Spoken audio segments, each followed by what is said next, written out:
We've got Alicia De Artola on the line. You can catch her work at Reign of Troy. This is Mark Rogers TV, the voice of college football. Please support us right here as you have over the last couple months in particular. We appreciate that. Let's look at the schedule for 2019. So, if anything, all due respect goes to USC scheduling.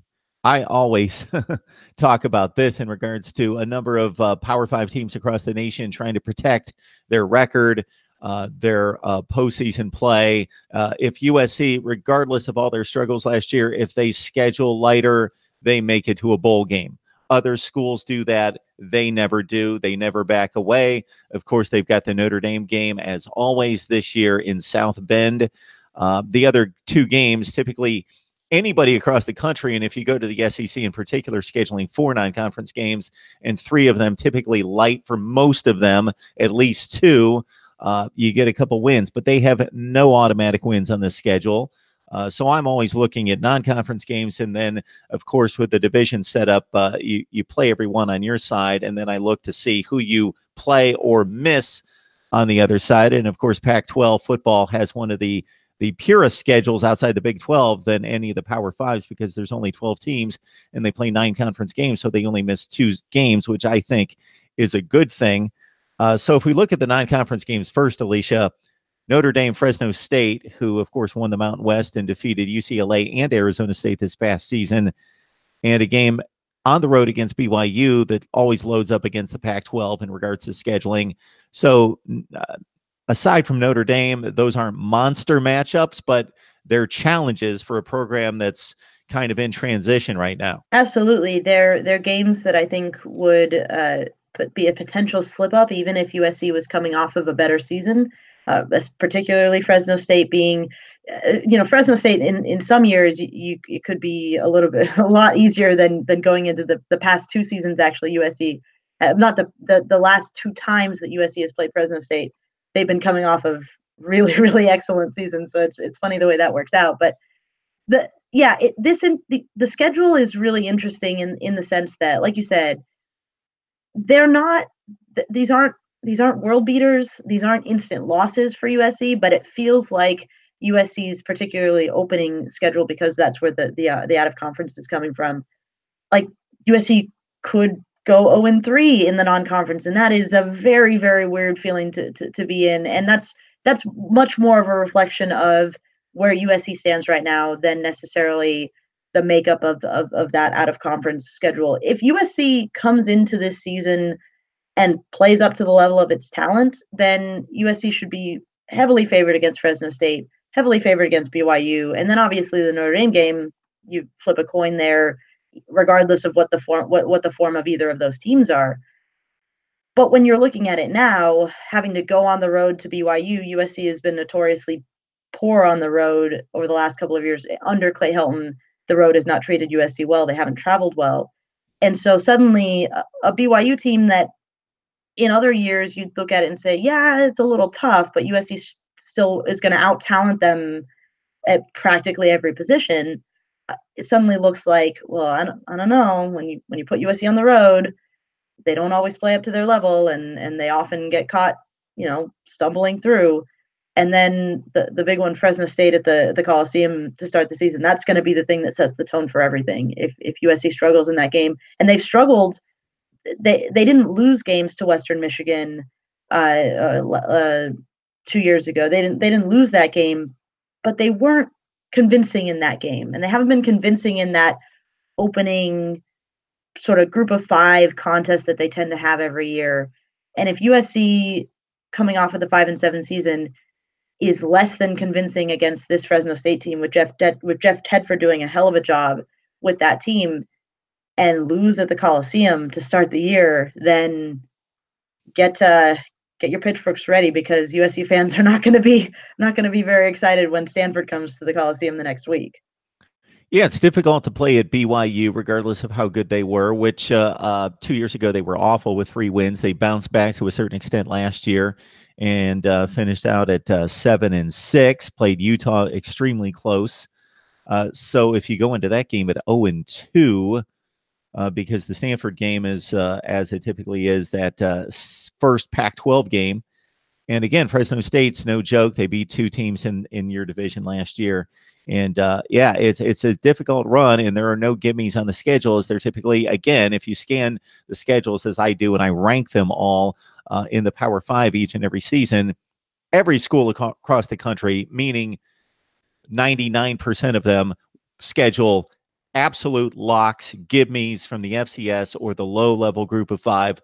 And USC just typically doesn't do that. I know that they had, Western Michigan a couple of years ago, but they were coming off a PJ Fleck undefeated regular season, and they weren't quite as good that year, but they gave USC a tussle. And then, of course, I think it was Nevada to start out last year, if I remember correctly. But it's a difficult schedule. No Oregon State. You don't even get Oregon State to lean on in the Pac-12 North. So you miss Oregon State, miss Washington State, of course, that almost won the Pac-12 North last year. So a bit of a balance there in regards to difficult teams to miss in the Pac-12 North. So there's not even the Beavers there to notch a win for sure. Yeah, Oregon State would have been a nice schedule softener. And instead, USC misses Oregon when Oregon is down and is about to get Oregon back when Oregon looks like they're on the upswing, on top of also getting a trip to Seattle to face Washington. And just, talk about the first six games of the season. You got those 3 out of conference games, but you also got a really, really front heavy Pac-12 schedule. You get Fresno State, then you get Stanford, which Stanford is always going to be a tough team, and they're always going to give USC a challenge, and that game is always going to be a trendsetter, essentially. Then at BYU, and then you get Utah at home, which Utah away from Rice Eccles is not the same prospect as they are on the road, but Utah is going to be USC's biggest rival for the Pac-12 South, you'd expect. So that's a huge, huge South game that could ultimately decide the division, coming off of a really tough first 3 games, coming out of a road game on a Friday. And then to the next week you have to travel to Seattle to face Washington, a Washington team that had another really good recruiting class this year that Chris Peterson seems to be establishing more and more each year. And you expect them to be, in the hunt for the Pac-12 title again this year. And then a bye week comes to give you a little bit of a breather before USC gets Notre Dame, traveling to South Bend for Notre Dame. So you look at the 3 out of conference games there and the 3 conference games there in that first 6 weeks, there's a lot to hold your breath on and a lot to worry about, because 3 of the best teams in the Pac-12 are in that first 6. And then you still are going to have to face Oregon later in the season, still going to have to finish off the season against UCLA. So it's rough. It's rough for USC. But again, looking at the schedule again, it's rough for USC because USC is coming off a 5-7 season. The only team on this schedule that undoubtedly has at least as much talent as USC is Notre Dame. That remains the case. And that is, if there's a saving grace for USC, it's that. As good as Washington has been, as good as Chris Peterson has been at developing that team and bringing in better recruits in recent years, USC pound for pound still should be able to compete with Washington on a talent level. Same with Stanford, especially with Utah, Oregon, all of these teams.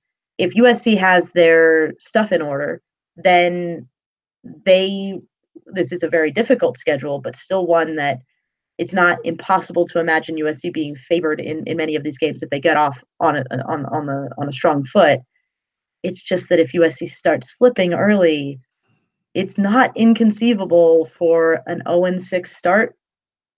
And that, just uttering those words out loud, is for a USC fan is just mind-blowing. So before you jumped on the first 6 narrative, I was right there with you. And the first thing I thought was they could not play horrible and be 2-4. Maybe 3-3 is a goal, which seems like blasphemy at USC to say we'd like to split the first 6 games.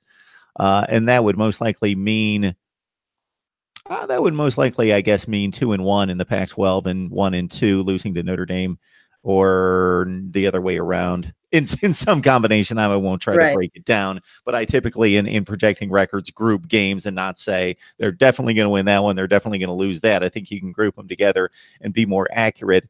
doing that. But it's a rough ride for USC. There's no question about it. But as you mentioned, I was going to question you on the Washington comparison from a pure talent standpoint. You're saying USC is decidedly, not decidedly, I don't want to put words in your mouth, but you would say has the better talent on the roster than Washington. I would say that if you were looking at like recruiting rankings, what 4-year averages, 5-year averages, USC is still probably well ahead of Washington in that sense. The great equalizer is that Chris Peterson has done an amazing job of developing his talent, where USC has not, decidedly. I mean, I was on Twitter. I wish I still had that tweet. Somebody had mentioned the draft picks that Chris Peterson has produced at Washington over the years, and they weren't, the draft picks that USC has produced over the years. They're generally, the 4 or 5-star guys. There's a couple exceptions to that. Uchenna Nwosu comes to mind, but for the most part, guys who arrived at USC as considered very talented, leave USC as considered very talented, but not necessarily much better off than where they were from year one, which has been a big problem, where that's the exact opposite at Washington. Washington is growing their players and getting the most out of their players. So if I were to say, pure talent, pure athletic talent in as sort of stripped down a sense, then yeah, I think that USC probably is a more talented team in that sense. Is USC a more talented team in terms of the actual football skills that one develops at the college level?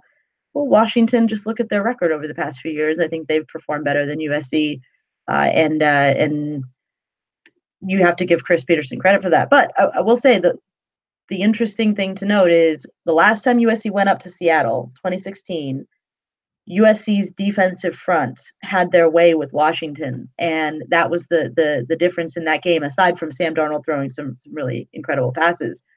But you could see what USC looks like when they're getting the most out of their talent, and that was one of the arguably the best game of Clay Helton's coaching career, arguably even better than that Rose Bowl, because that Rose Bowl was just so wild. I don't know if it reflects coaching so much as just the weird swings of a game. It was exciting, but in terms of pure performance level, USC's last trip to Washington was probably the best in the Clay Helton era.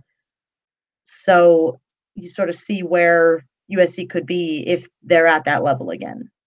Predicting that they'll be at that level again, yeah, that's tough. Yeah, I just mentioned that to a Washington guy just yesterday, Chris Fetters from Dogman, that the last time they made the college football playoff, of course, in 2016, that many of us didn't even believe they were the best team in the conference because they had a light schedule. The one loss was USC coming to their place, winning by 2 scores, being decidedly the better team on that day, and then USC obviously closing out very strong and winning the Rose Bowl.